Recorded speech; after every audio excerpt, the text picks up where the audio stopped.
കഴിഞ്ഞ ഒരു നൂറ്റാണ്ടിനിടയിൽ കേരളത്തിലുണ്ടായ മാറ്റങ്ങളുടെ അടയാളപ്പെടുത്തലുകൾ, പ്രമുഖ വ്യക്തിത്വങ്ങളുടെ അപൂർവ ഫോട്ടോകൾ, കലാകാരന്മാരുടെയും സംഗീത പ്രതിഭകളുടെയുമെല്ലാം ജീവിതത്തിലെ അവർ പോലും മറന്നുപോയ നിമിഷങ്ങൾ. പറഞ്ഞുപോയാൽ കൗതുക കാഴ്ചകളുടെ ഒരു കൂടാരം തന്നെയാണ് അരിമ്പൂരിലെ ശ്രേയസ് ഹോട്ടൽ.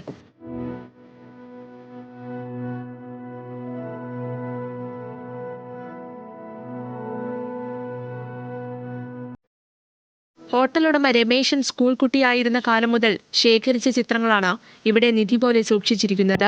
ഹോട്ടലിൽ ഭക്ഷണം കഴിക്കാനെത്തുന്നവർക്ക് ഓരോരുത്തർക്കും ഇവ കാഴ്ചയുടെ വിരുന്നൊരുക്കുകയാണ്.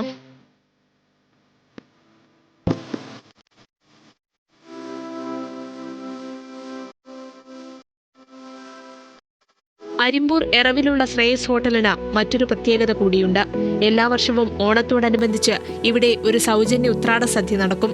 സദ്യ സൗജന്യമാണെങ്കിലും ജാതിമത ഭേദമന്യേ അതിൽ പങ്കെടുക്കുന്ന എല്ലാവരും ഒരു സംഭാവന നൽകും. ഇത്തരത്തിൽ ലഭിക്കുന്ന വരുമാനം വിവിധ കാരുണ്യ പ്രവർത്തികൾക്കായാണ് രമേശനും സഹപ്രവർത്തകരും ചെലവഴിക്കുക. കഴിഞ്ഞ 16 വർഷമായി മുടക്കമില്ലാതെ നടക്കുന്ന ഈ ഉത്രാട സദ്യയും അപൂർവ ചിത്രശേഖരങ്ങൾ പോലെ തന്നെ ശ്രേയസ് ഹോട്ടലിലെത്തുന്നവർക്ക് വലിയ സന്തോഷം നൽകുന്ന കാര്യമാണ്. ന്യൂസ് മലയാളം, തൃശൂർ.